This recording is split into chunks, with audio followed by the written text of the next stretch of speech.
What's up, Daddy podcast listener? This is a disclosure for this episode with Paul Clark, all the way in England. So during the process of this recording, I made a mistake and accidentally recorded my audio with the webcam instead of the microphone. I'm not happy about it, but it's not terrible. We cleaned it up as best we can. I re-recorded a few parts, so I just want to disclose to you that some of my sound is a little hazy. It's not the best quality, but the information that Paul provides during the podcast is very beneficial, and I highly recommend you listen to it all the way through. Paul drops a ton of knowledge. He has so much insight to the history of scalp micropigmentation and his journey. I apologize for the sound in advance. It won't happen again. Thank you for being a listener.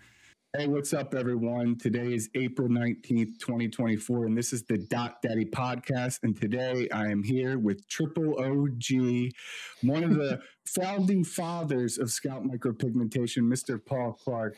Hey, what's up, Paul? Thank you for having me, mate. I'm good. Apart from a few bags under the eyes because I didn't get much sleep last night. Not for anything entertaining like partying. It's just because I've got old man flu or something. Apart from that, I'm good, and I'm excited to do this. I think what you're doing is awesome work, so I'm excited to actually chat to you, mate, and talk all things shop or personal or whatever, mate. Whatever you want to talk about, let's go.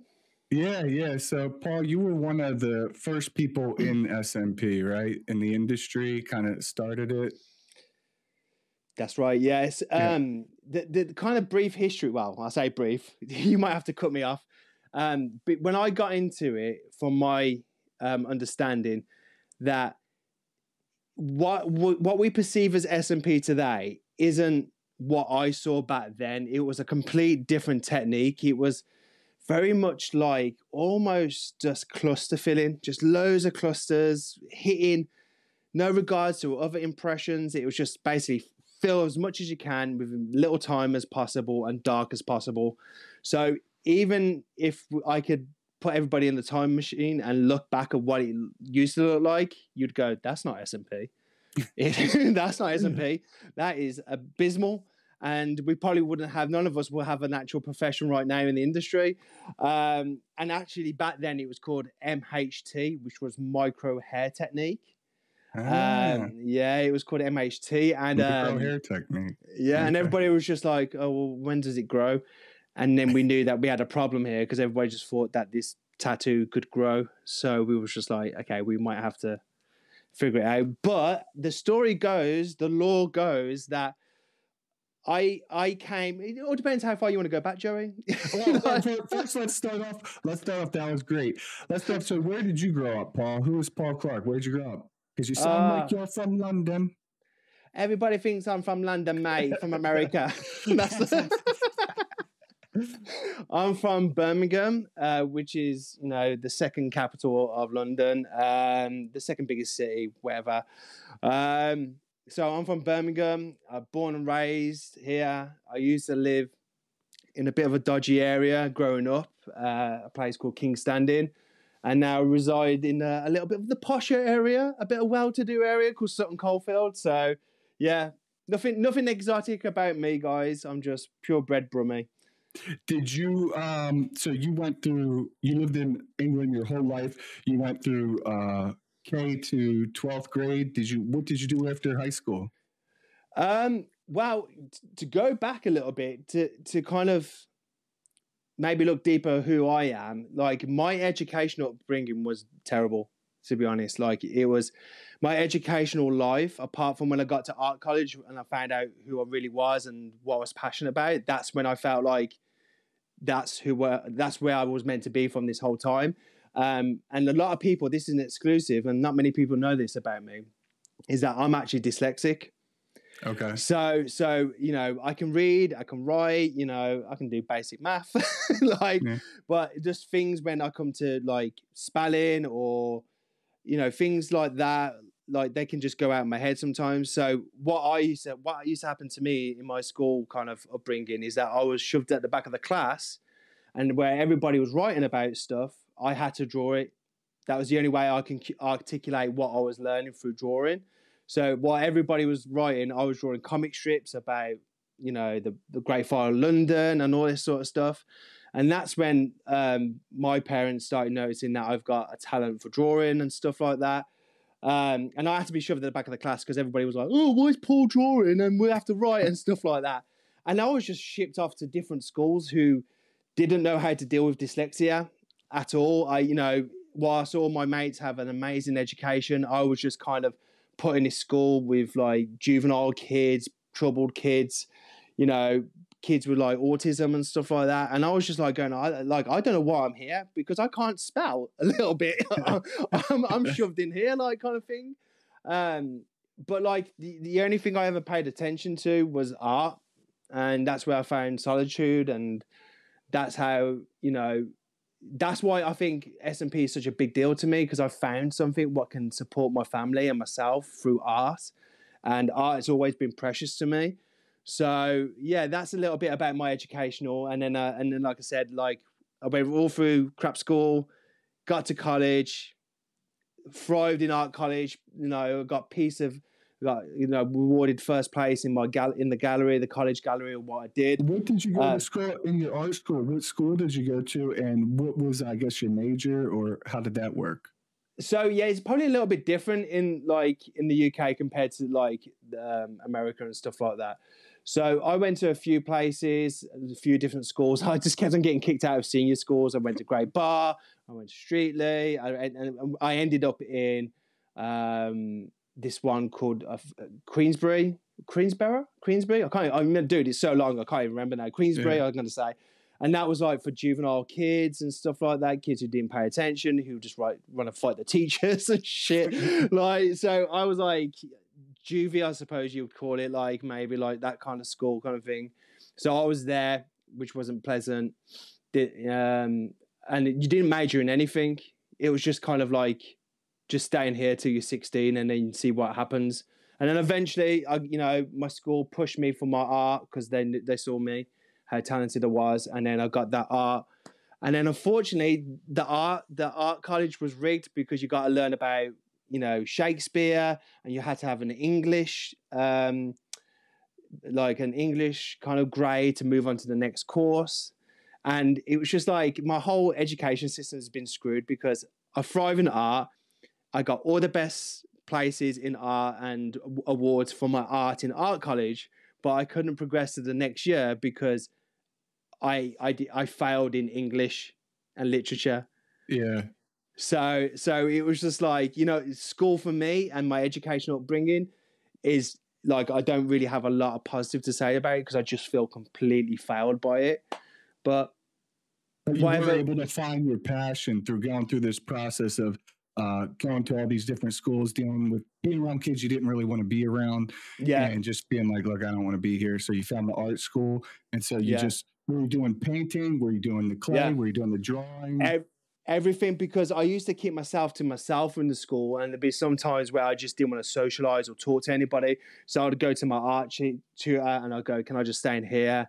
And can I just experiment? And she gave me like the lay of the land while everybody's just like kicking each other's heads in, like in the playground, running away from the kid with the frigging knife and stuff like that. It was like, so I was like sculpting, fine art, surrealism. And that's where I found my path in surrealism. I love that art, what just bends your mind and go like, you know, some people love seeing fruit in a bowl. For me, I like seeing trippy shit, what makes me go, oh my God, that dude's got 17 eyes and a spider body. What the hell's going on? I love that stuff, what takes me out of reality and puts me into like a different mindset and a different scope and reality. So that was my passion, is like surrealism. And then that you know, growing up in a bit of a dodgy area, graffiti and you know that, and then it's anything art, mate, anything art. I just love, to be honest.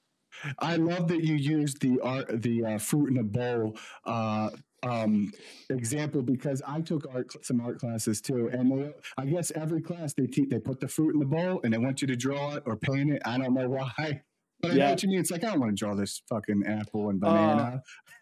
So you're drawing eyes and everything. You're getting weird with it. Yeah, I remember one project was put some tools in the center. So we replaced through with tools. And I was just like, oh, F this, man. I'm just going to do H.I. Geiger shit. So, like, you know, like the guy who created Aliens, the aesthetics of Aliens, I was just like doing biochemical kind of structures and all this sort of stuff. And I failed because I didn't follow the project. But I was like, if I followed the project, I would have committed suicide halfway through. So I did what I did. So simple as. But yeah, that's it. Art is subjective, so maybe he was wrong. It is. It's very subjective. Yeah. I'm not drinking vodka, by the way.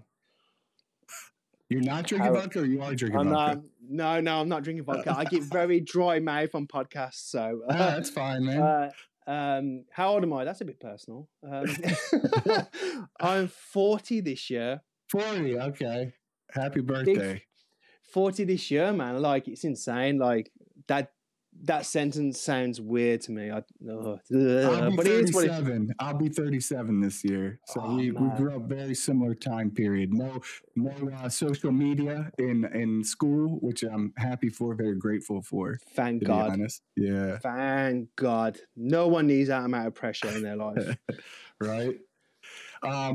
So when you were about 18, 19, 20, is that when you really started taking art serious? Yeah, so like I think it was 17. Yeah, because I was like the youngest in the class. So I was like coming into 17, went to art college for 2 years, and that's where I blossomed.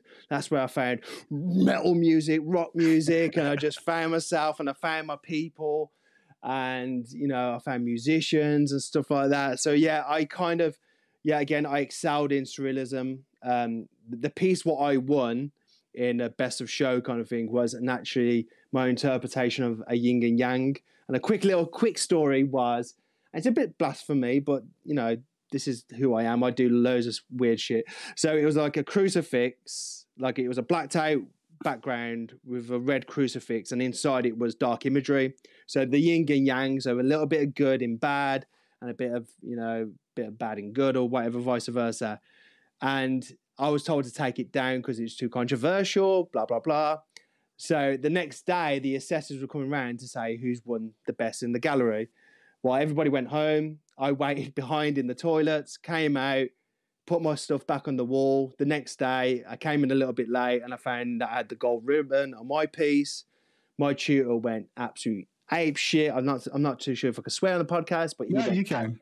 He went ape shit at me, but he had to he had to play the role like, well done, Paul. Well, congratulations, breaking boundaries. But yeah, after he was like, how dare you do that? Go against my authority and stuff like. And I was just like, so you realized they were taking your wall out of the contest. So you waited, everyone left. You put it back out there before the judges came to look at all of it, and you ended up winning. Yeah. So yeah, because apparently I was too controversial. I was about controversial, but the I don't know what you call him. The judge saw my vision and he understood it, and the notes were amazing, like groundbreaking. You proved your teacher wrong. You proved them wrong. Well, he likes fruit in a bowl type of guy. Let's just say that. Probably not a very good. He doesn't have a good imagination, right? No, we didn't get on. So, are you married, Paul? You have kids? Yeah, my partner Claire. She's part of Legends. We're a family-run business. We have 2 kids together. I got my boy who's about to be 7 this August, Forrest, and I got my daughter who's about to turn 3 in May. Her name's Nova. So yeah, very happy family man. That's what I do this for. The party life's behind me. You know, I've settled down, I've nested, you know, but you know, that's what you get when you get to our age, bro. Yeah. I have a 3-year-old too, and a 6-month-old.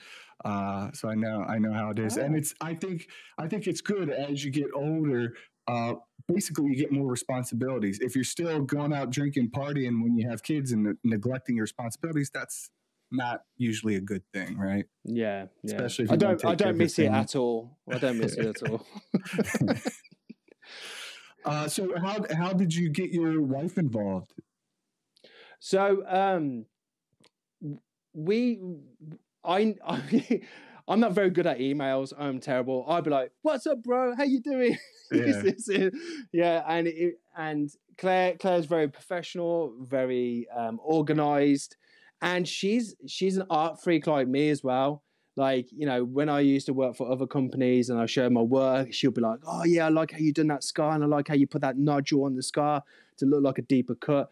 And she's very good at still life art and photography. Absolutely amazing photographer. And it just made sense when I went on my own. I needed someone like her, and it just, you know, she's an amazing partner in life, an amazing business partner as well. And it's like, some people say you shouldn't work with your spouses and your girlfriends or boyfriends, but for me, she is the life raft of my own life and legends and stuff like that. I've got the artist mentality, so I'm just like, woo, where to go next and stuff like that. Where she's like, calm down, this is what's going on, this is it. So it's a good balance, man. It's a good balance. Where did you meet? We met through a vegan chat room kind of thing. I could hear the boos and hisses already over the podcast. Are you vegan? Yeah, man, 10 years. Nothing wrong with that. Hey, whatever. Are you doing it for the health or for the animals? I'm no poster boy for nutrition, so I don't have a six pack. I have a keg. So like, I'm not built like you, bro. I do it for the animals and stuff like that.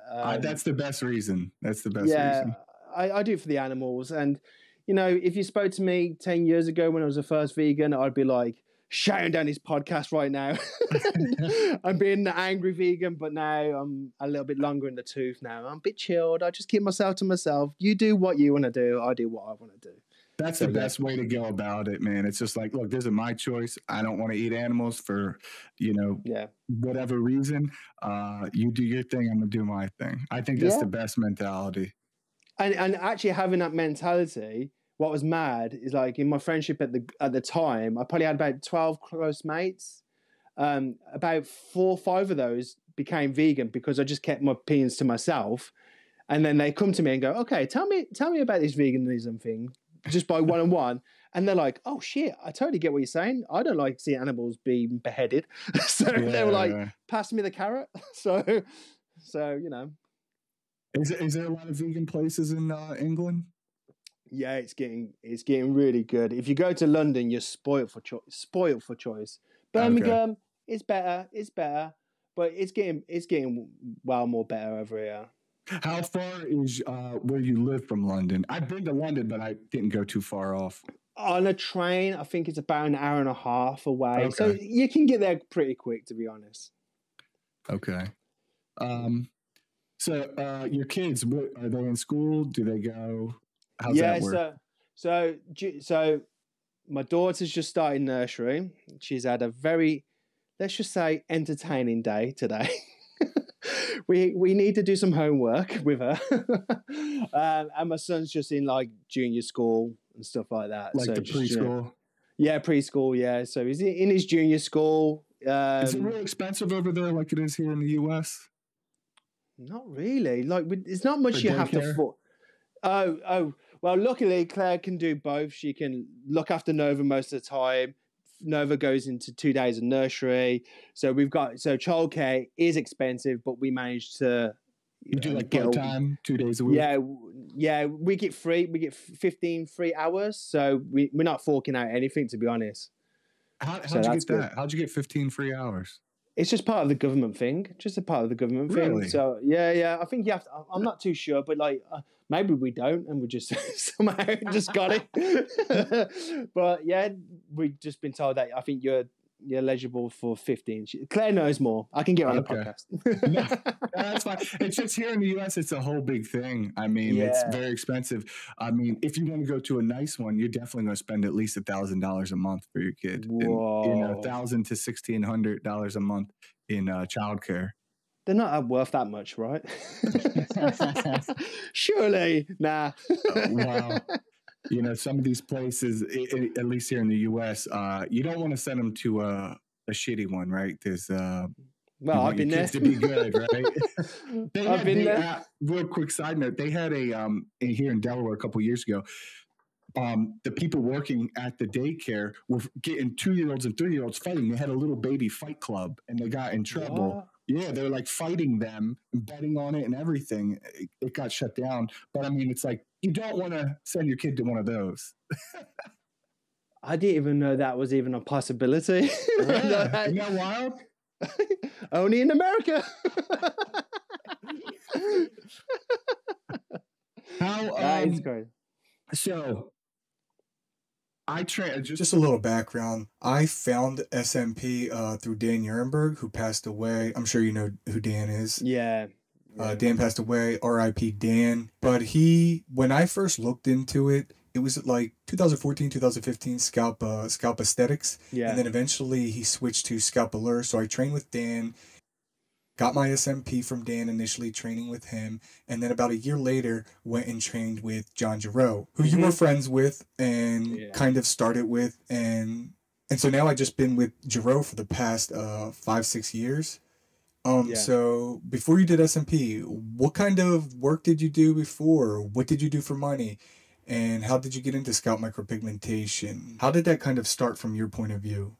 Yeah, so a lot of people have heard this story, so I hope I'm not just boring them. But no, it's different. But you never know. So I kind of was always in and out of jobs. Like I hated them, just didn't like them. Toy shop was pretty cool. I'll be honest. Working in a toy shop was pretty cool. Like that was not work. But like eventually my mate just said, look, I've got an opportunity at Starbucks. Do you want to do it? And I was like, yeah, go on then. And then I remember just being with him in the pub one day and he was like, oh, you don't look happy. And I was like, nah, man, I need to do something creative with life. I need to find something. And I just was like looking at my arm and I was just like, why have I not asked Dawney to see if I can get a tattoo apprenticeship? So I rang her up straight away. And I said, can I get a tattoo apprenticeship? And she was like, show me a portfolio, work on your portfolio, come back and see me. So I did. Cut a long story short, she loved my portfolio. I specialize in like traditional stuff, like this anchors, flowers, daggers, Black Panthers. But I used to put like a dark, deceased twist on them and stuff like that. I love it's weird because I'm like, I classify myself as a nice person, but I love things all horror and death metal. So I am my own version of yin and yang as well.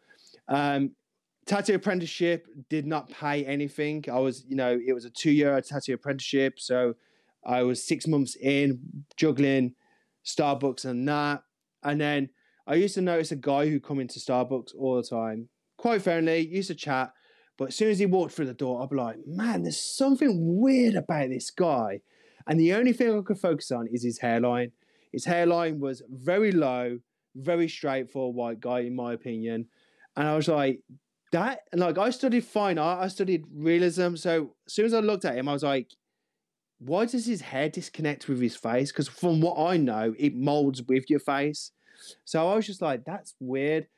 And then he saw my tattoos one day and we started talking about tattoos. And he was like, oh, I've got my hairline tattooed. And I was like, yeah, I know. And he's like, whoa, how did you know? I was like, I could just tell by the anatomy. And I said to him, like, I think you should peek it out and I think you should texturize it. I can see that you're disconnected on the blend there. And he was like, do you know this? I was like, nah, I just come from that art world and doing a tattoo apprenticeship. And he was like, this is exactly what I need to further the technique. So got there, he offered me to go there. He offered me a job straight away, which was crazy. What was he doing? He was doing SMP. He was doing SMP. So the story is from what I remember, he went over to Australia and brought this technique over. I think it was Australia or Spain, I can't remember. And this technique, what he was showing me when I went to the clinic, that this is what we do and stuff like that. It was, from what I know, it was just clusters. And I was asking him and he was like, yeah, we go as dark as possible in 2 sessions. Everybody's having a Drake hairline. There's no room for scope. And I was looking at it, I was like, there's so much potential here, but it's not there. And I started speaking to clients who were waiting for a consultation, and they were showing me and like opening their heart to me and like saying how hair loss has messed up their confidence and stuff like that. And I started getting butterflies in my stomach, and I was thinking, shit, like the art world can help the medical world here. And my mind was like, right, that's it. This is what I'm going to do. This is my calling. Sign me up. What sacrifice do I need to do? Tell me who I need to kill to get in this industry. Let's do it, kind of thing.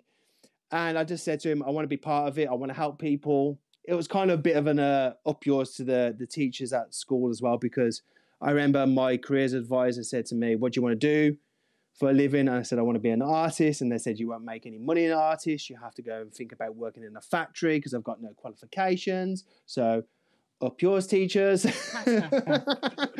So then what happened then, what was really interesting is I was promised 3 weeks worth of training. I feel like I got barely anything. In my opinion, I feel like I got about an hour and a half worth of training. It was like literally gave me threw a banana in front of me and just dot it. And that was literally the guidance, just dot it. And I was like, man, this is not right. And I remember doing a really shit banana one time. I just went to like that. I just went insane on it. And I was like this. And he went, that's perfect. And I was like, wow, I fucked up here. Like I've come to this I've left a tattoo apprenticeship. What's amazing. What's really hard to get in Birmingham. And now I'm here with people who don't know what they're doing.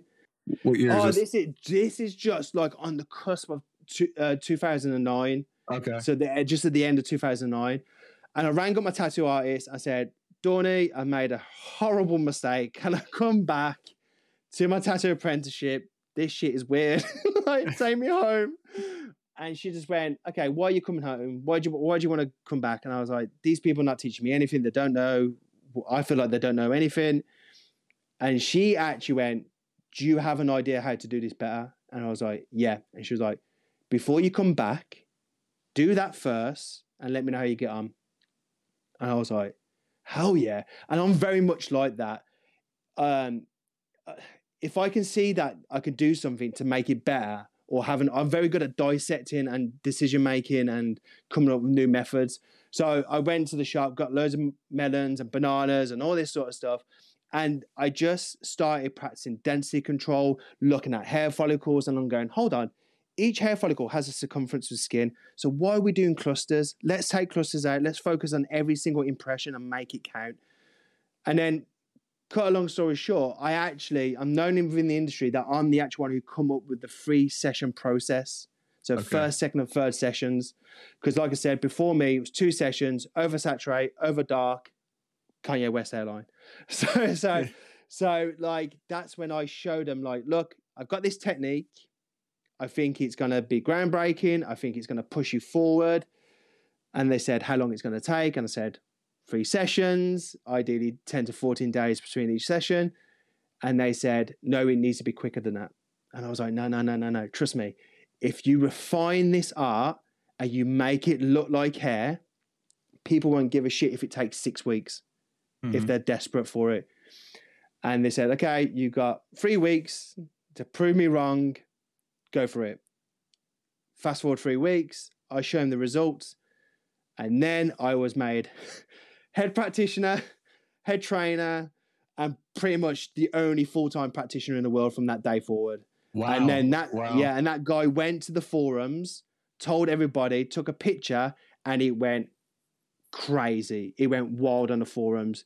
And then straight away, what was someone who's meant to be only learning for 3 weeks became head practitioner, head trainer. I was ghostwriting a manual this thick while someone was in the corner of the room and going, explain everything. And he was like typing it up, and I was tattooing away. And it's not a professional setting at all. No way. It was horrendously setting. But this manual ends up being like the stepping stone for most of the world famous SMP artists. Like anybody who came through this clinic, I'm not going to mention the clinic because they hurt a lot of people in my opinion.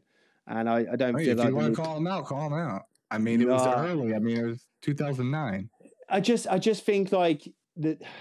I'm not one for naming and shaming, but it's just like, you know, people who know me know the story. Kind of like, so like you met Ilulos, John Giroux, John Chandler's, Aldemar, Damon, Danny, you know, all these amazing artists who come through, learn from my manual. and most of them got taught. Magic Mike was one of them. Got taught my ways, and back in the day, it was like, how long can you teach someone? How long do you need to teach someone? And I was like, 6 months, and they're like, no, it needs to be quicker. And I was like, oh God, what do you want? 10 seconds or something? Just show them a certificate, and then you graduate. So we negotiated 3 months, and a lot of these world famous artists now, they've been for these 3-month training program and have succeeded, and they were competent, and they could deal with a lot of hair loss. So that's my brief, compact story of how I got into SMP and what was SMP back then and where it is today. So a lot of people in the industry call me the pioneer of modern day SMP, which I take as a badge of honor, because I really grafted and worked my teeth off to get SMP recognized, like especially in the UK and stuff. Like the fact that hair transplant surgeons now reach out to me and say, I've sent a guy your way, that took a long time, Joey. Long time. Because everybody thought we was just doing shit like this. Like, you know what I mean? Mm-hmm. So, you know, that's when I was like, yes, we've got the respect of the hair transplant artists, surgeons. We must be on the right path here. So, what was the question again? I keep on doing this on podcasts. No, that was great. That was great. So what kind of needle were you using in this 2009 when you're figuring this out? I don't think it even had a name. Was it a 3 round liner? It was a 3. Yeah, it was a 3. I think it was like a 0.35. It was a chunky little mother. Okay. It was a chunky little mother, and you had to even adapt your pressure on that because, like, I'm very quite light-handed and I like refine impressions. So I knew that like you have to like kind of balance the power of the machine and quick in and out motion. And you open a box of like 20 needles, and 1 or 2 of them will be good. Like it was bad. It was bad. And like it is common knowledge now. Back then, we didn't know what the pigment was, and only when you left the company, you know, whistleblowers will tell you what the pigment was, and it was drawing ink. And I was like, "Oh shit! That's why the work fades after 12 months." So yeah. I used to say like, "Let's tell me what it is, so I can get you better results, what lasts longer." And it was like, "Shh, don't talk."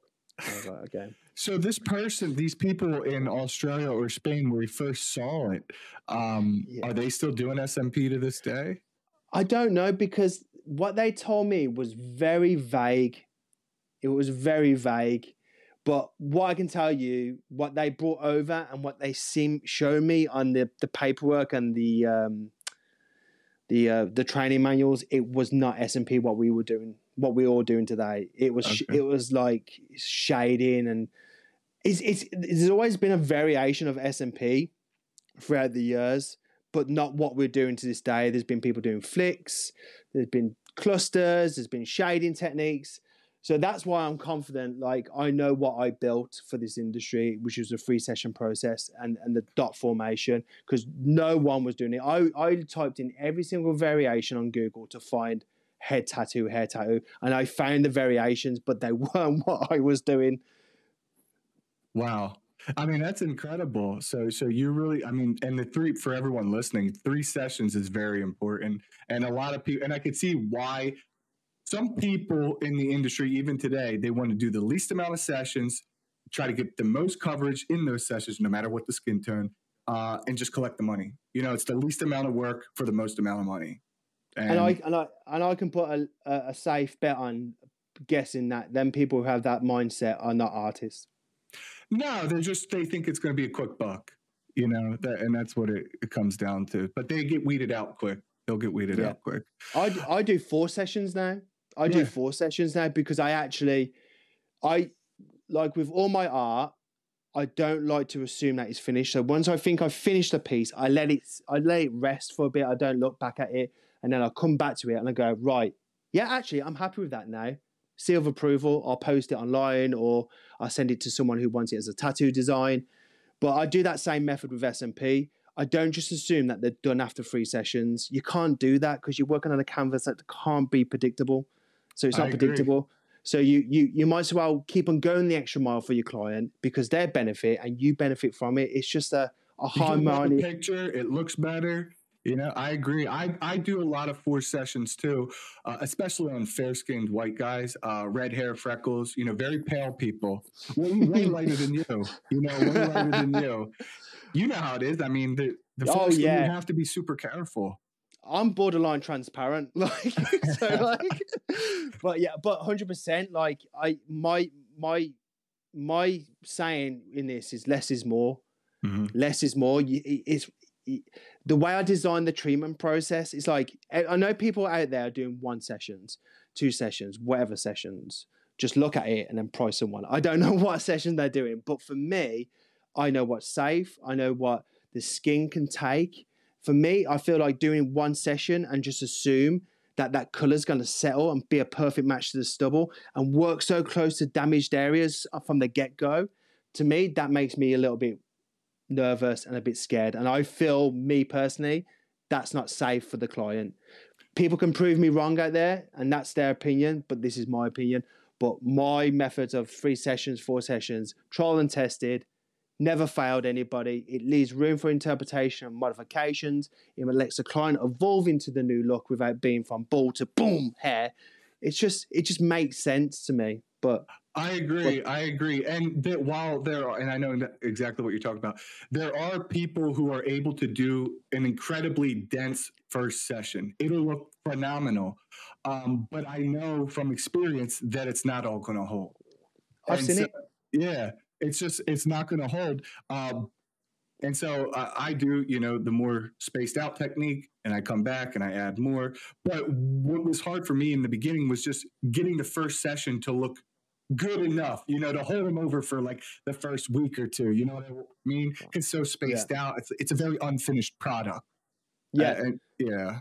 Less is more. Honestly, when you're starting out in this profession and you're doing your models, you know, you can always add.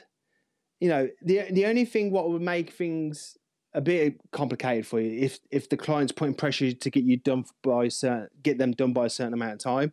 But, you know, if you're spaced out and you keep on coming back to the client and you still got room for improvement, that is not a bad thing. It's only when you've done everything and you're like, oh shit, I messed this up. There's no room. I can't do nothing.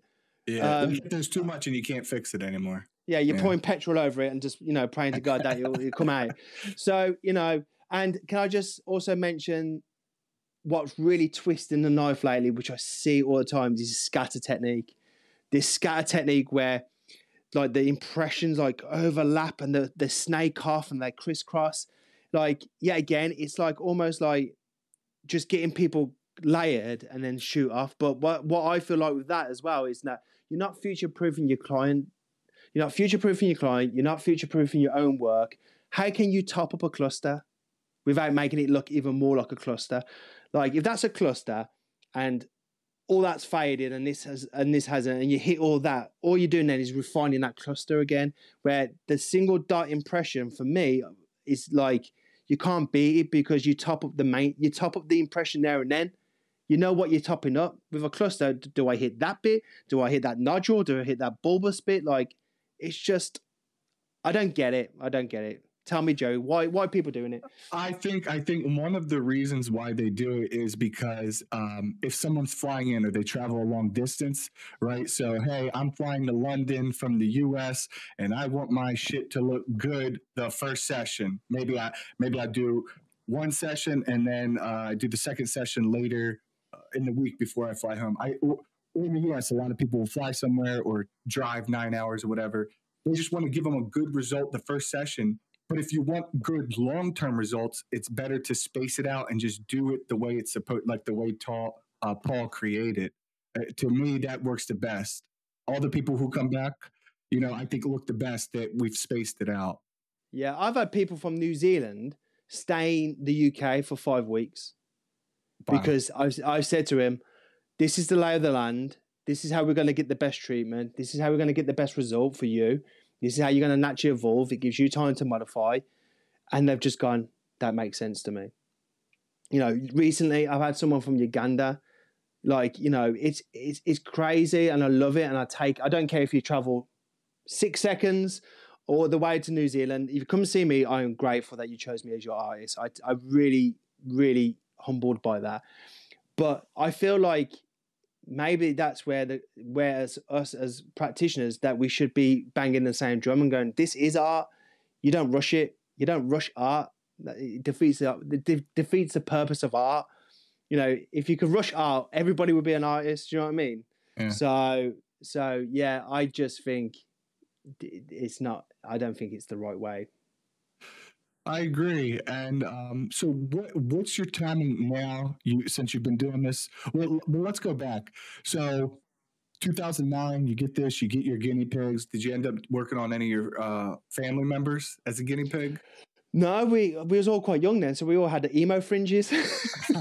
I'm a big fan of Asking Alexandria, by the way. Oh, you know, the band out there. They're great. You need a doctor, baby. You scared? Yes, mate. Old Asking, mate, I still listen to that jam all the time, man. So yeah, it's crazy how I was introduced to actually doing the treatment was the woman who was the head practitioner at the time. They asked the client, "Oh, can Paul just do a little patch in the head?" So I did a little patch on the crown, and she started the hairline, and he looked at the crown and he was like, why is his impressions better than yours? And I was like going, oh shit. And he turned to me, he was like, can you finish it? And I was like, looked at her and she was like, go ahead. And I finished it. And that's how I was introduced. The first time I touched skin, I did a little 5p nickel size patch test. And then he was like, yeah, you go for it. Wow. So that's when I started understanding the logic of less is more, because I was like, okay, I'm not going to just go in this gun-ho, bam, bam, bam, bam, bam. I was just like, I'm just going to be meticulous with it. I'm going to take my time, refine each impression. And then that came back healed. I was like, oh shit, I did something right there. So that was a big learning curve for me. In the beginning, did you do a lot of stretching? I mean, because you did do some tattoos before you actually did SMP, right? During your apprenticeship. I noticed straight away when that needle touched the skin, like the needle pushed the skin with it. And I was like, wow, I know that the needle's not even penetrating that. So I knew that I had to work with the circumference of stretching. And then I noticed that actually when my hand's like this, I can feel on this area here that the scalp's bonier and it's tighter skin. So as I was going through the head, I was like learning stuff straight away without even being told this. Like I learned everything about SMP, and just not everything, but most of it by just being thrown in the deep end and doing my own findings. And then I was like, oh, we're getting to that bit now where it feels bonier. And I'll just go a little light pressure now. And I'm like, oh, that just went straight in. That's different to the crown. Yeah. Okay, so now I know bonier areas need lighter pressures and stuff like that. But every time I just worked in a new area, I just started, and I say this to students all the time, start off light, wipe it. See how it's gone in, and then adjust, move up to firmer. Don't go from firm to weak. Start from very weak to firm, and then you'll get a good understanding and reading of it. What did you say? You start very weak? Very light. Started very light. I started very light with pressure, and then you work up to firmness, a bit more firmer with the needle and stuff like that. So every time you move into a new area, you work with a light pressure, and then you build up to a bit more heavier. So I soon realized that the whole scalp, if you gridded it into squares, it was like what was that game back in the day? You see, you're old like me, on PC, where you hit a square and then everything would like disappear. Oh, the bomb game. I know what you're talking about. Yeah. Minecraft like, or something. But that's how or something. Yeah, Minesweep. Yeah. But that's what it was like. It's like every area could be sensitive, and you had to play it safe. So I thought like every area when I move and transition to the next area, I'll start with very light pressure and just build up and just gauge it. And that way I just avoided mistakes. So I knew that way worked as well. Makes sense. To this day, do you start off on the back of the head or do you do the hairline first? Yeah, so I do all the structural first. So I get all the crown, the sides, the blending, the top done. And then because I feel out of the both density building and the hairline, I feel like the hairline's more artistic kind of thing. And I like to get everything done and then spend my time on the hairline without the crown going, come on, hurry up, my turn. Do you know what I mean? I don't. Yeah, I do that too. And one of the reasons I do it is because when their head's down, right? If we were to do the hairline first, then when I try to do the back of the head, what we just worked on will be pushed down. And then when I try to get the picture, you know, sometimes their face is looking all crazy and the skin is wrinkled. Yeah. And, you know what I mean? You get the... And I also feel like, I don't know if it would be technically good for the SMP. I don't know if it would really damage it, but I also like to get just warmed up, you know, on the back of their head. Yeah, that's it. You just kind of refine and you just get your flow, you get your momentum. I suppose if you compare the front to the crown, if you was going to make a mistake, it's better to be on the crown rather than something so focused. I think most people would agree with that. Yeah, so like, you know, we don't want to make mistakes. So that's why we start off light and get your flow. Like, you know. So when did you stop working for these people that you kind of, I guess, you built SMP at this other company? When did you say, hey, I'm breaking off and I'm going to do my own thing? What happened? For me, I knew I'm a bit of an empath, and it's a bit of a blessing and a curse, but I soon realized how emotional this journey is for clientele. And I felt like at the time when I was with this company, there was not much focus, even no focus on that. And it was very much like I felt like one of them car mechanic arms, like next one, like that. Like I felt like that, and then people would be like coming in and going, "Hey, I want a straight hairline, and I want this," and I'd be like, "I'm not doing that." And it was like, "But the consultant said that you would." I'm like, "No, I'm not doing that. I'm not putting my name to that." So it was. You did feel like you was just a cog in a machine, and the client, and it felt like the clients were as well. And you have people breaking down. You would have people saying, "I've got no confidence," and you're looking at the timesheet, and you're like, "I've got like an hour and a half to do a second session. Why have I got this? Like it's supposed to be 2-3." So it was always like a lock in horns moment. Most of my career in that company, where I was just like, it felt like to me there was no customer care, and I'm very much all about the customer's journey. So I kind of got worn down with that, and I saw an opportunity to build a company. A new company, and I took that opportunity. So that's when I left that company. I've had a very colourful SMP history. How long were you with the first company for? I think from the end of 2009 to 2015, 16. Wow. Yeah. Long time, man. Okay, and so when you broke off, and what was the new company? What was your name and everything? So we started. So it was myself and Simon Lane and two others investors. A guy called David Andrews and Steve Hill, I think his name was. We built up Bramwell Clinic in 2017. I'm very rubbish at dates. I wouldn't be surprised that I'm not going to be 40 this year, to be honest. Yeah, that's how bad. That's fine. So roughly around. You were in the original Brandwood Clinic. Yes, yeah. So we built that together and stuff like that, and I was there for 7 years.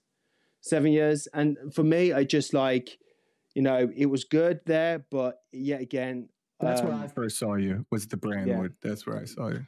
Yeah, and just for me, just like, you know, both companies were very corporate. I feel like they were very corporate. I don't like corporate. I don't think the corporate world should really interfere with an artistic mentality. I don't care about pie charts and this and graphs and crap and all that sort of stuff. I just want to do the work. You want to be the artist, but in order to get people through the door, you got to do the corporate bullshit, right? Yeah, and I felt like I hit the ceiling. I felt like I had nowhere to go. I felt like creativity wise was stifled. I felt like I couldn't breathe. I couldn't be me. And I just, you know, I had my second child, my daughter Nova. And that's when something woken in my head. I was like, shit, man, like, I'm good at what I do. I've got an amazing reputation around the world. I've got to use this. I've got to do something for myself, and I've got to do something for my creative mindset, and more important, I've got to do something for my family. And I just came to the realization that I didn't want anybody to hold my fate in their hands. I wanted to hold it in my own fucking hands. And I was like, that's it. Like, I'm going to take the wheel now. I'm going to do what I think is right. I'm going to think outside the box. And when I come up with an idea, I can do it straight away and don't have to do meetings about it and all this sort of stuff. So I'm not slagging them off, but it just didn't suit my mindset. Oh, it's much better being your own boss. Much better. You can do whatever you want. You could take risks. You don't really have to run it by too many people. Yeah. And I just and ever since I've started Legends, I just feel like creativity is boomed. I feel like I found my fire again. Like I found my passion, I found my desire, and I'll be honest, it got a little bit stamped out because I was thought I had to be corporate and be molded corporate to be successful. And then I just realized that you don't. And sometimes just doing shit your own way is unique enough. So, and I've done a recent podcast as well with Matt Quinn. I'm sorry if I got your name wrong. I have social anxiety about getting people's names right or wrong. So I apologize if I got that name wrong. But like I said to him as well, it's just you just got to do it, man. You've got to just take your own destiny in your own hands and you've got to do it. And I'm glad I did it. I really am glad I did it. Well, congrats on that. Now, and you also don't have to give I don't know what your deal was. I'm not going to ask you to disclose that. But I know that when you work for somebody else, every head you come in, you're not keeping 100%. A chunk of it's going to have to go to that company where the chair is and who's doing all the marketing. Let's just say I've benefit greatly since I've been on my own. Yeah. You still cool with the people over there?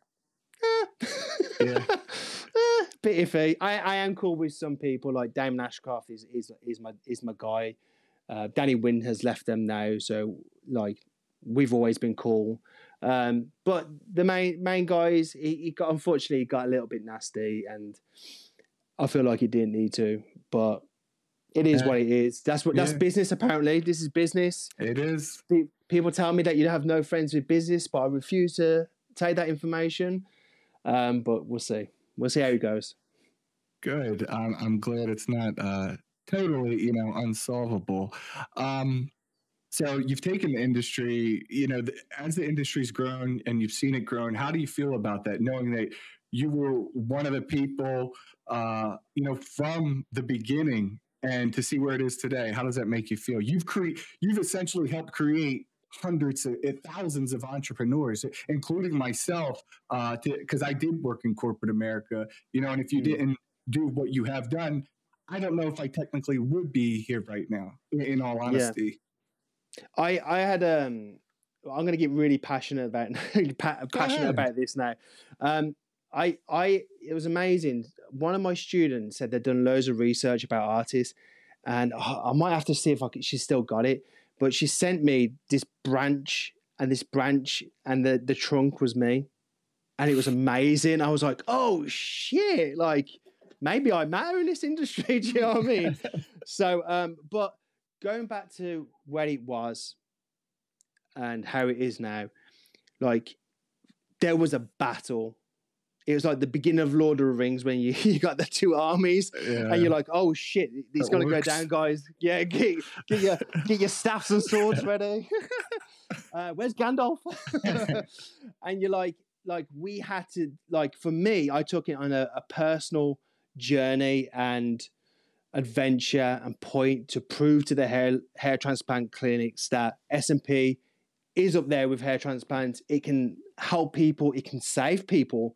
More importantly, so I worked at innovating new hairlines, textures, breaking up the hairlines. Back in the day, you could only do straight hairlines, but when he would go out of the room, I'd be like, nope, wipe it off, angle it, jag it out. And when I did the jagged hairline for the first time on a client, they went on the forum and they were like, get back there, ask for Paul, ask for the jagged hairline, go. And it just went crazy. So I knew, I was like, right, I'm onto something now. Realism has came into SMP. The impressions are coming. The staging's coming. I've got to keep on innovating and go. And kind of fast forward a little bit.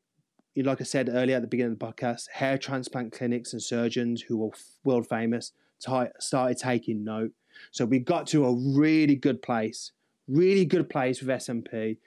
But from what's happening now, so like I'm really passionate and dedicated about it. This shit has changed my life and continues to do so. And I'm very passionate because I feel like I'm not responsible for all of it, but I feel like I'm responsible for some of it for the reason why it's got such a good rap, like good reputation. Helped the growth. You've definitely took it from where the beginning stages and amplified it and pushed it up 100%.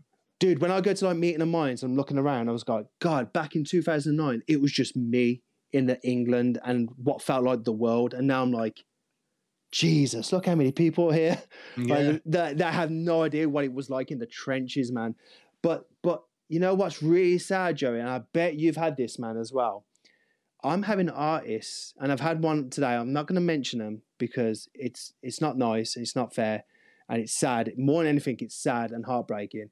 People are reaching out to me and going, I think I might have to quit SMP because I'm not making no money. And this is so sad because these individuals who are reaching out to me are incredible artists, people who are overseas and say, oh, who would you recommend in America and Australia or New Zealand, whatever? And these are the people I recommend and they're struggling. And I'm like, this should not be happening. You're one of the good guys. You're one of the people who look after the clients. You do incredible work. But now they're saying, I might have to go and get a part-time job or I have to shut companies down. And now I'm like, something is turning in the SMP world. I do feel it in my gut.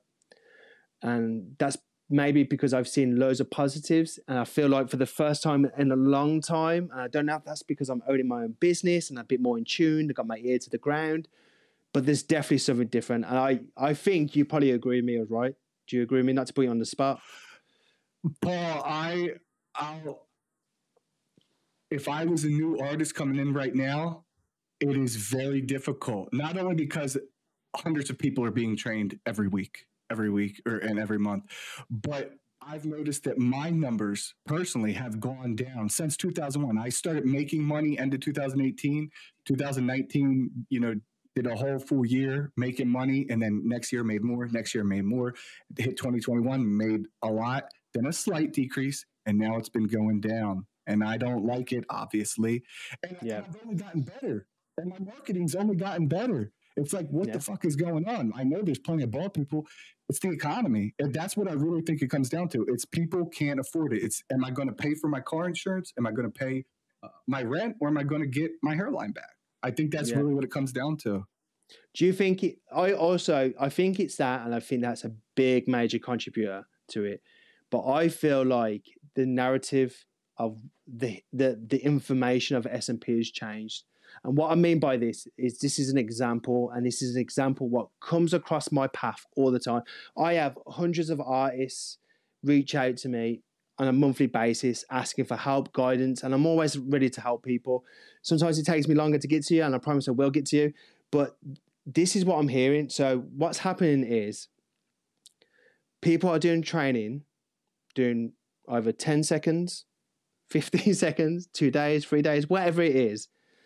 And what happens, that individual goes and builds a nice shiny clinic, buys a nice shiny website. They have SMP themselves. They had SMP maybe 4 years ago. They open their doors to the public. The public come through, shiny website, shiny place. Oh, I want this. And they go, right, well, I've got 4 years experience, but actually technically hands-on tools, maybe a couple of weeks, but they classify their own SMP as experience. Right. And I've actually seen people do podcasts and seen it. I'm like, I know when your career started, bro. And it did not start there. It started way, way after that. And what happens is when it comes to pricing, they go $700, £700 for all 3 sessions. So maybe this individual, this clientele hasn't done their research, but then what happens? They go to someone like me who's established and my rates are way higher than that. And I go, it's anywhere between £2,500 to £3,000, and they're like, "What? That is crazy, ludicrous, tough." Like that guy who's got 4 years experience and he's charging £700. How is that possible? And I just simply say, like, do your research, dig deeper, and you'll find out. And that, I don't know if it's that in America, but that in the UK is happening all over. That happens here. That happens here.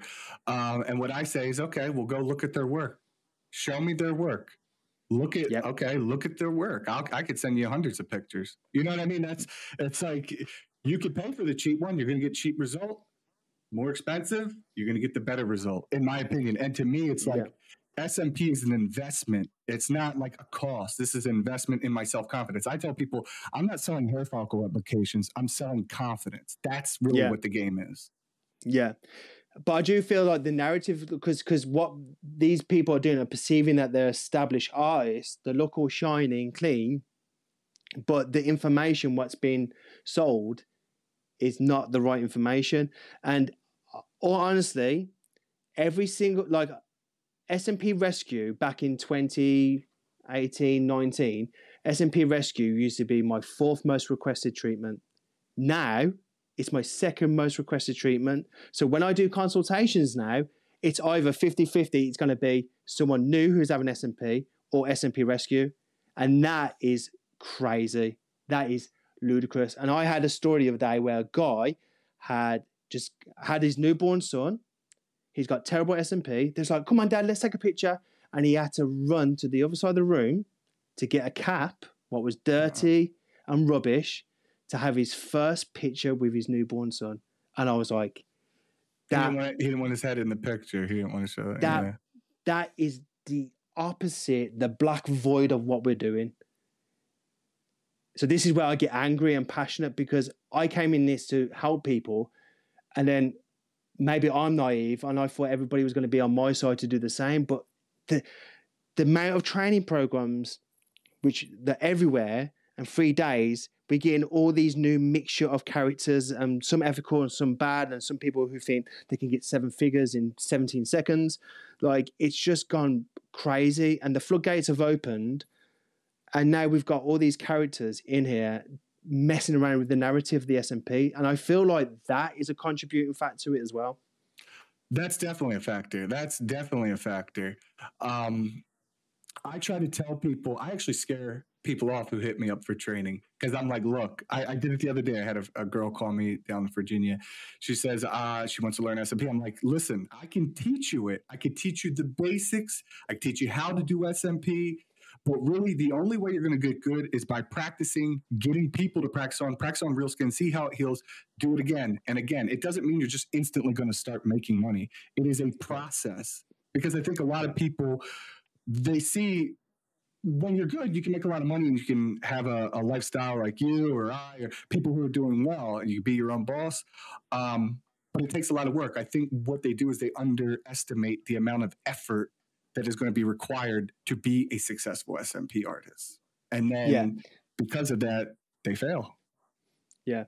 And I've done all sorts of training. Like, I'll hold my hand up. I've been part of, I suppose, what I deem as a contributing factor to what's happening is like these short training programs.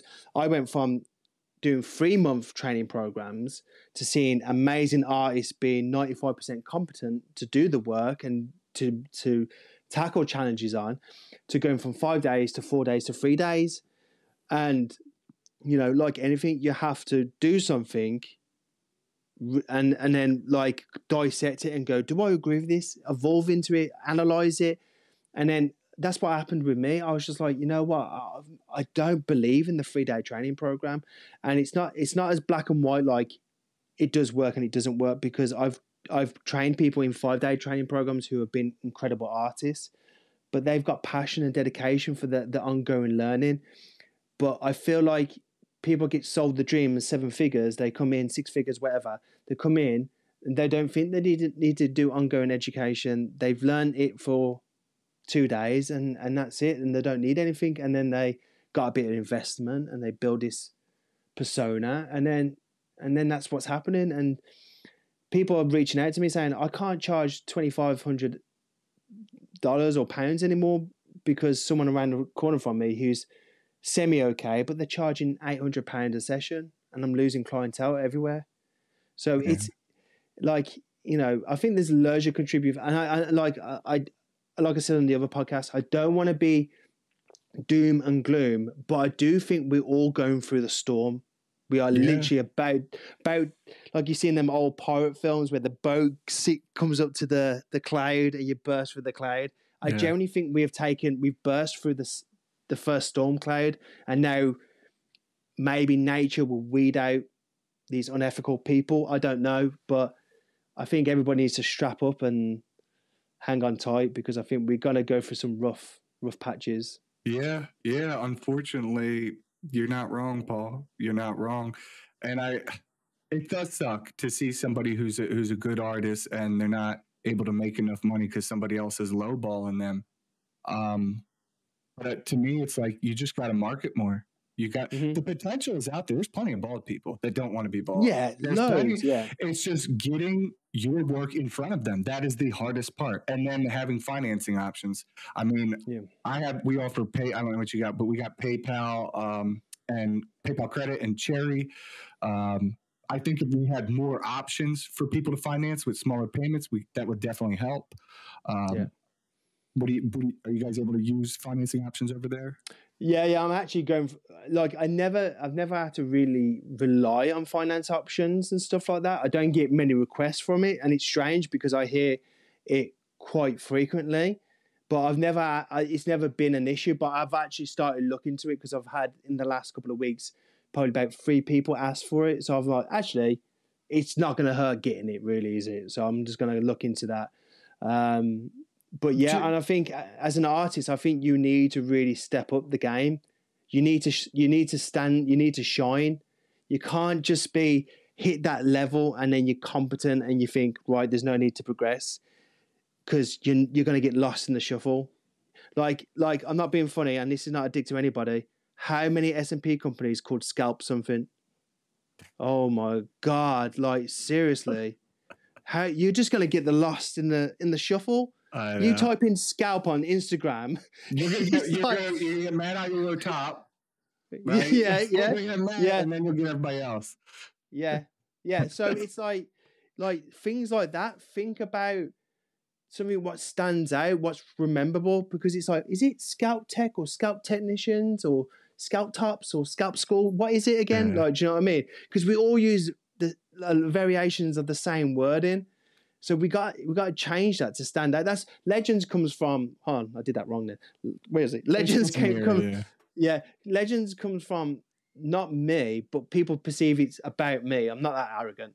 But Legends is my clients, because I use Legends legend as a term of endearment. Are you legend? Thank you. Oh, cheers, legend. See you later, legend. Oh, you absolute ledge. And then Legends are like, my clients have saved my ass on more than one occasion. They've gave me pictures when I've lost all my intellectual property, like you name it. And Legends, it was something what I wanted to salute my clients for being absolute badasses. I love that. It's real. I mean, I'd say the number one thing for the new artists is to learn to do it, right? Don't fucking quit your job immediately. You know, don't quit your job. Just do it on the side. Do it at night. That's what I did. Night, weekends, work on your friends and family. And then when you start making money, but continuously, you know, just because you made 10 grand one month, that means you're going to make $10,000 the next month. You know, you want to do it month over month over month. And then think about leaving your job, because you got benefits, especially if you got kids. Now, if you're a single guy or a single girl and, you know, you don't really have that many responsibilities, go, you know, take a risk. But you got to be realistic. And most of my money, and I've talked about this many times, most of my money, more than my mortgage and everything, is spent on marketing. Just marketing the shit out of everything. Because you got to get eyeballs on your work and get your brand out there. It's the hardest part. I agree. And also, anybody who's a budding artist and getting into this, concentrate on your portfolio. Don't be afraid just to charge $200, $300 just to get your feet on the ground, because more important, anything that's going to help you make money is showing how badass you are as an artist.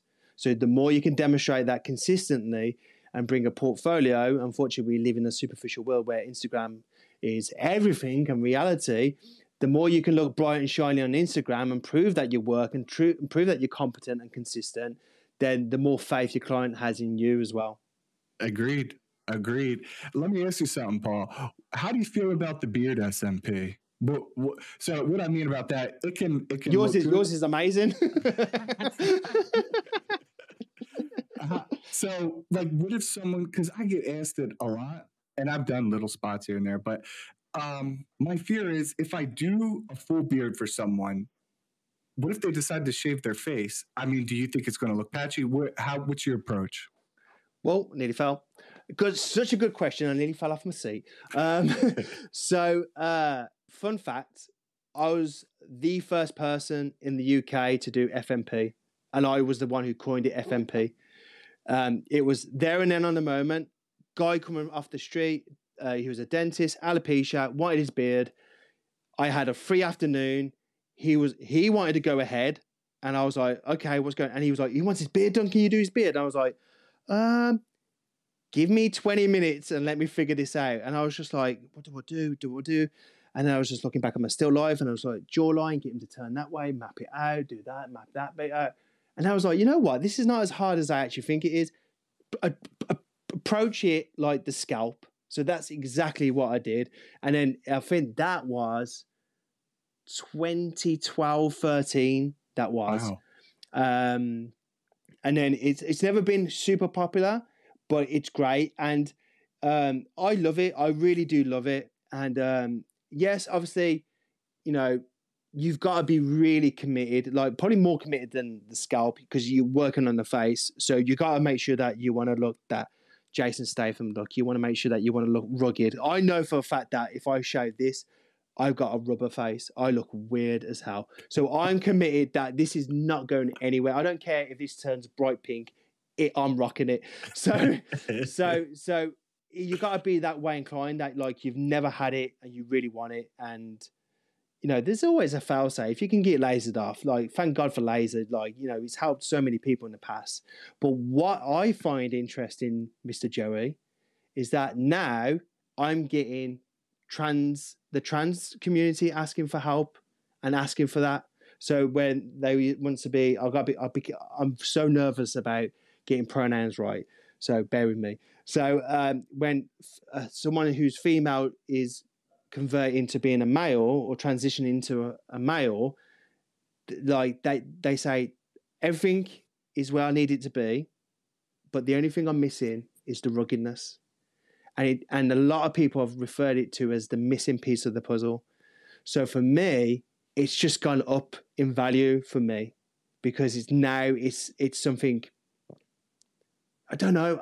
It's not important because of that, but it's just increased its value to me that people are saying this is the last little piece.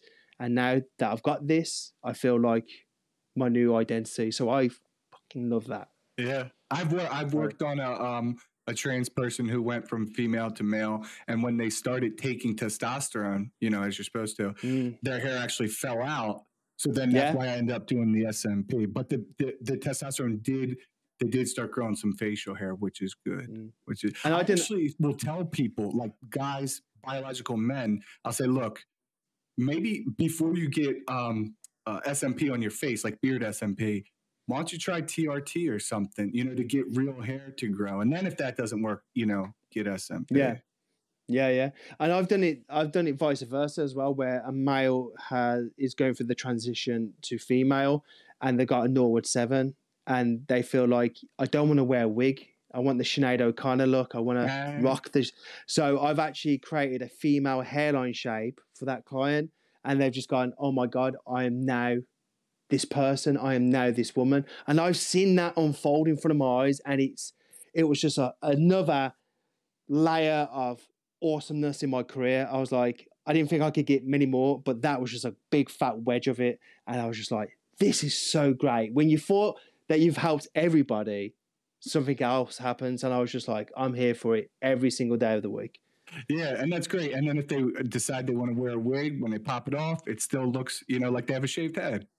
Yeah, that's it. So I'm here all day for that. I'm here, and I'm very easy to talk to. I'm an open book.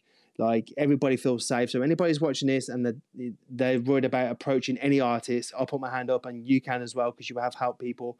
That we are here to help with that. So please don't be afraid. Don't be nervous. I'm just a human being who likes doing SMP, so I'm not special. When did you, or how did you meet Matt Aiello and John Jarrell? How did that happen? I met Matt because I trained Matt. So Matt originally came for some training in the clinic where we all started. And he had a bit of training, went back to New York, kind of found his feet, and then he came back for some more refined training. And I got on with like a house on fire with Matt. So I was like, I want to train Matt. Matt's my boy. I love Matt. And we just hung out all the time. And I actually remember, I don't know if Matt remembers this because it was a long time ago, but the day before he was going to fly back, I said to him, I was like, dude, you're so going to be big in this. I can tell you've got the charisma, you've got the right ethics. I know you're going to be huge in this industry and you're just going to go like wildfire in America. And he has. And I actually remember doing a top up. I remember enhancing his peak, what he rocks to this day and stuff like. I think he lets it fade out now because he likes a soft look, and I think it really suits him. But I remember doing a top up on him and stuff like that. So yeah, and a lot of us have a nice connection. And when we all came through that clinic, because we all felt like we had to be a band of brothers. We had to look after each other and back each other up. And then me and John had this bromance through emails. So I knew that he was making waves in America. Him, Matt, and myself seemed to be the most requested practitioners, and Damon Ashcroft as well. Me and Damon Ashcroft was the most successful UK practitioners, and Danny Wynn he was a great one. Daz Day. Oh, there's so many good guys, man. So many good guys. But like me and John had this bromance, and we'd chat and we'd talk on the phone, and like it was like literally a mirror image. We were both talking and we say the same thing, we feel the same thing. So when I can't remember when I first met him. But when I did meet him, I gave him the biggest hug, man. So he's a good guy, man. So yeah, really good guy. So Matt, that's okay. So that's wild. So you and Jarrell were talking through emails. I guess did you find each other through Facebook or something at that time? Yeah, because he worked at the same company. So was it? Because that's what I know. Yeah. So my memory's really shoddy, but it was like me, John Chandler, Matt, Jarreau, Ian Dennis, Magic Mike, Aldemar. Yeah, I'm sorry if I forgot everybody, but yeah, there was like a lot of OGs, man. A lot of OGs. Yeah. What needles are you using now? Right, I'm not a sponsored artist. Yeah. Is right? that by choice? I mean, I'm sure you easily could. By choice, I've had all the offers. I've been wined and dined, and to be honest, like I don't like being a sponsored artist. I'm coming to this conclusion now where I feel like I don't like being a billboard because no one's getting anything in return for it. That's my opinion. Now, everybody who likes being a sponsored artist and happy, awesome. Don't take what I'm saying, but I make it kind of makes me feel a bit ick, and I don't know if it's lost its meaning a little bit. Do you know what I'm saying? Yeah. But my go-to is Bishop, man. Bishop wand. Shout out to Dave. Yeah, Dave is Omega level good guy. Fuck me, that guy is so great. But yeah, Bishop needles, and I said this to Dave. Bishop has made me a better artist. And that says a lot because what I'm saying is now they've gave me the tools to create my visions and my more texturized hairline, a more hazy effect. And I never had the tools to do that. And now they've offered me the tools to do that. And now I've tried it and I'm like, well, once you do this, you can't go anywhere. You can't go anywhere from it. So I might be a Bishop for life. Now, what did you think because when I first started, which was years after you started, I was using the Easy Tat. That's what I was kind of trained with, the Easy Tat needles. So there was the one liner and then the 3 round liner, which was a 0.30. Yeah. I mean, and now we got, I don't know, I guess there's like 5 or 6 needles sizes now. I was using the keyring, the little L-shaped gun, the little handset. Oh shit, you're using, okay. Yeah, a keyring. A real tattoo gun. No, it was like a cosmetic gun. It was a cosmetic gun with like the biggest slab of a deck, like a docking station. Like it was so weighty and heavy. Like you could like do bicep curls with it. It was so heavy, and it was like $5.5 grand. And you're like, yeah, man, it was huge. So that was Akiri. They started everything really, and then thank God for like the likes of Franco getting involved, start changing and making tattoo knowledge coming into this industry and making better tools for us, man. So like, it's a good time for innovation, I think, man, regarding the tools. Do you ever use the brown ink? I'm trialing it at the moment because I'm a big grayscale guy. I trialed and tested, used it for nearly this October. So I started, October 2009. So this October 8th, I think it is. Excuse me. I've been grayscaling ever since, and it's trialed and tested, and it's only got better with better pigments and stuff like that. Can't tell you what I'm using regarding pigment. That's a bit hush hush, and that will soon come out in the later day. But I'm doing a big experiment on my ankle. And you'll have to tune in. I'm not giving anything away, but the biggest experiment ever with SMP pigments and some other pigments are going to be trialed and tested and put to the test. So stay tuned for that. Oh, I've mutilated the top of my thigh doing SMP in 2018. You know, when I was really trying to get serious about it, I was like, I got to see how this heals up. How, I deliberately would go too deep or do an angle just to, see when I go to work on a person, what would actually happen. That's what I do on my ankles, because my ankles are as ghost as Casper and so unforgiving. So that will give me a true representation of what that pigment's going to do on my ankle. You'd need sunglasses on to look at my ankle, man. What do you think about, I'm sure you know who D-Black is, right? The guy from South Korea. Yeah. He does. So what do you think about his technique, the ASMP, the curves? So I love the multiple scars and tram lines. I think that's really cool, and I love the way he dresses. He dresses. All right. I love Asian culture, and I'm a big anime fan. And the way I look at him, I think, yeah, man, you got a really cool style. I couldn't pull it off in Birmingham. I'll probably get my head kicked in. Like, I love when he wears the goggles. Yeah. Yeah, but I like that because he's doing his thing and he's unique and he stands out. But I've trialed and I'm not bashing anybody, so this is just my findings. I've trialed and tested strokes, and I know from my findings, 100% they cloud out. Okay. And you can't maintain them. Mm. So I'm always thinking, whatever I'm doing, I'm going to future-proof it. So yes, they look good, and maybe I'm doing something that I'm missing the piece of the puzzle as well. I don't know, but from what I understand, and I come from a tattoo background, so it's pretty extensive. When I do the flick techniques, I'm not convinced. I know some great artists can do it and make it work for them, but I always think if you've got a linear line, right? A linear line is going into the right correct area of the skin, and then that fades out, and you're topping up everything else, but these strokes are faded and they need topping up. I find it very hard to be convinced that someone can say to me, I can go in the exact point of entry, scrape along the exact same line, and exit the same stopping point. The tail is definitely going to be lighter. Without expanding it even further. Yeah.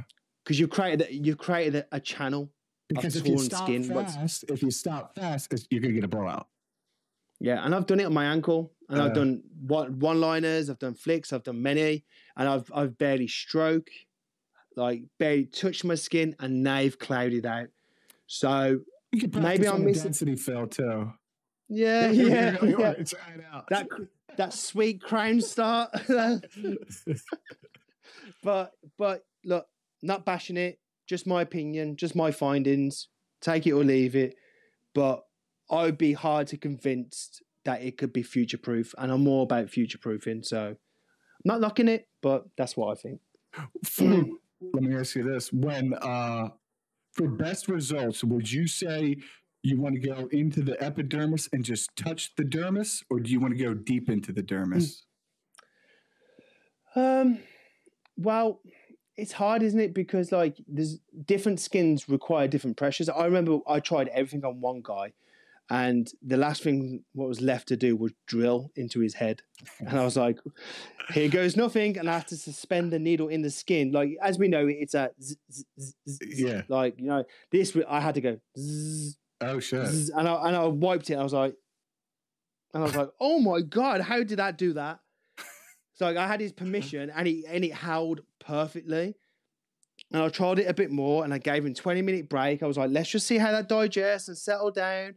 And it came, and once I'd done the first session and I mixed a few little pressures, the things what I went back, which I experimented a bit suspension longer, and I gave him a 2-week gap, it held like perfect crisp.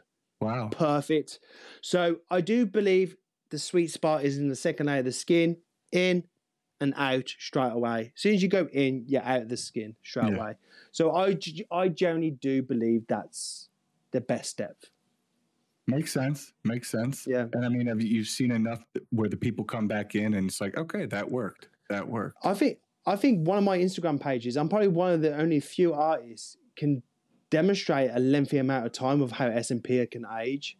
Mm-hmm. Like I've got one I've actually stupidly put 3 years, but it's actually 4+ years. And I zoomed in on generic Caucasian white skin like myself, and every impression is still crisp to this day. And you can see where I've used different shades of grey as we built up the treatment. So when I see stuff like that, I'm like, well, it's evidence. So it's like, it works. So it's like, I'm not going to complain. I saw last year. I saw John Giroux's touch up you did on him. Looked great. Looked great. Cheers, buddy. Looked really good. For the people, if you've made it this far in the podcast, I want Paul to give another little tip if you're willing. What if someone does a blowout? How can they either fix the blowout, or if they're able to instantly dilute it? What would you recommend? So, like I said, my second most requested treatment now is SMP Rescue. So I'm dealing on blowouts all the time. And these are people, obviously, the first point of call, I always say, laser. Go and get laser straight away. But a lot of people have rocked the look of shaved head, and the last thing they want to do is revert back to being bald.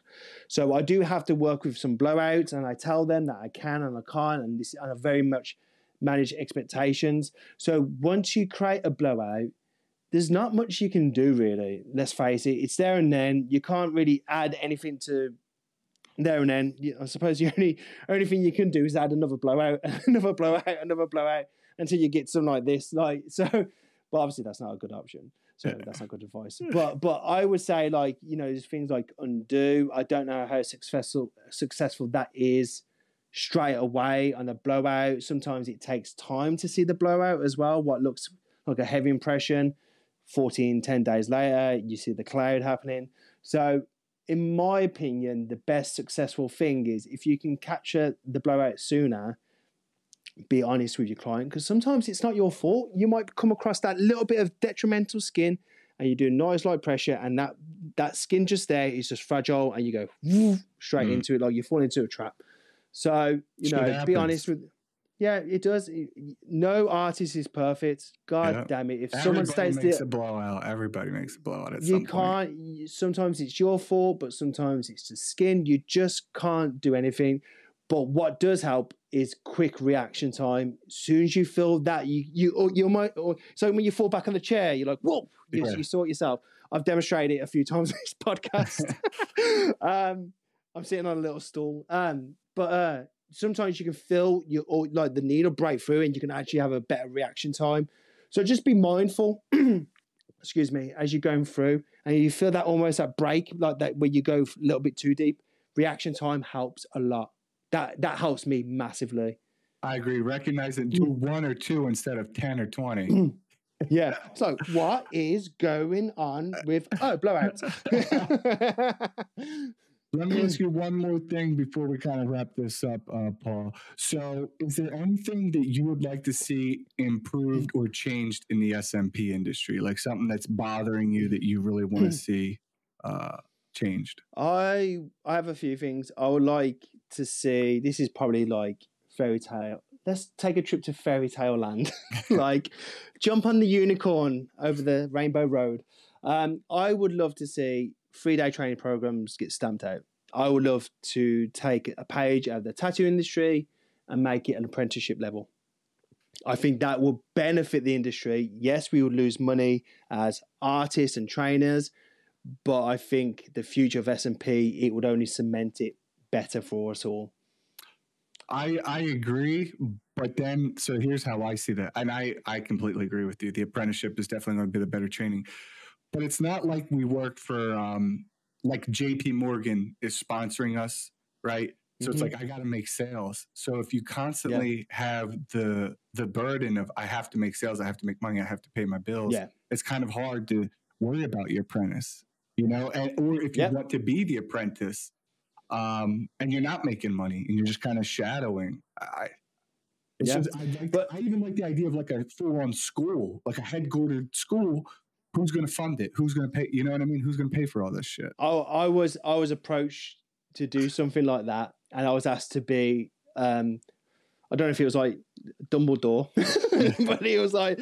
But I was asked if I could be like one of the head teachers and stuff like that, and I was just like, "Well, you tell me when this plan and give me the details, and then I'll take you seriously." But it never come into fruition. But yeah, I would like something which produces competent, safe artists. That's only going to benefit us all, or making awesome treatments. I would love to see SMP deemed as #1 hair loss solution. I love that. I would love celebrities to actually come forward and talk about it. Oh, please, please. That would be really nice, because it's only like in our country is a football player called Wayne Rooney, had a hair transplant, told the world, and the UK went crazy for hair transplants. So we just need like The Rock or Batista or Vin Diesel, Rogan to say, I've had SMP, it's badass if it's done correctly. Look at this. So that would be nice. More ethical people, more better ethics, more harmonious relationships, and less egos. That's just a personal thing. I just don't like egos. I don't think that's going away. No. It's fun and entertaining sometimes, but when you meet these people in real life and you're like, "Oh shit, you're still playing this character?" Okay. I like when I get patients who are characters. They come in here, they give me their rap name or something, and I'm like, "All right, George, you know, it's happened multiple times. Eventually, they become, you know, I don't play along pretty much. Yeah, I was just like, dude, do you want this shit done? Be a serious person. Come on. Yeah. But like I said, like I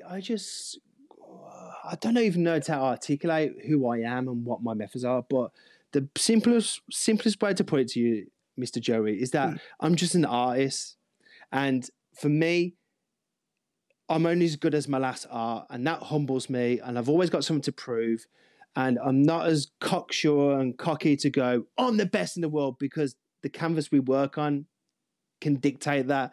So I would just like a little bit more humble people, and just say it how it is. And for the first time in 15 years of my career, the leash is off my neck, and now I can speak like this and I can say things like this. For a long time, I never had a voice. Well, I had a mini one, but now I've got like a fucking megaphone, or like in your face, opinion. But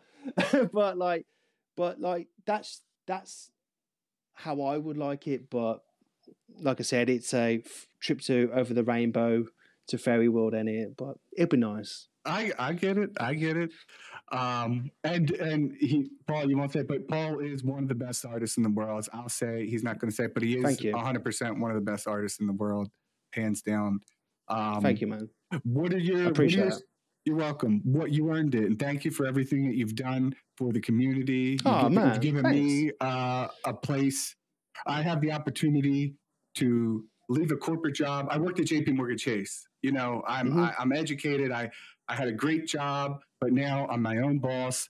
and I can provide for my family, although times are getting more tough now, but I'm still able to survive and do this and live a good lifestyle because of the stuff that you did early in the game and pushing it forward. So I greatly appreciate that.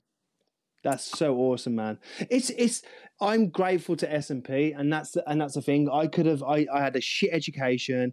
I didn't think anywhere. I used to have anxiety that I was going to be on the streets, you know, and then I found this when I was at one of my weakest, lowest points, and I'm almost accredited. I hold SMP high value, like a life raft. Excuse me, a life raft, and so yeah, I got this very big appreciation and love for SMP, and that's why I probably get a little bit passionate more than others, because it's a baby that I love and helped grow, and I'm just grateful that I'm not where a lot of people deemed I was going to be because of my education, and I lashed out. So SMP is you're a bit of a lifesaver, SMP, so I appreciate it. Yeah, the best feeling in the world is proving people wrong, right? It's when you're an underdog and you come back and you're killing it.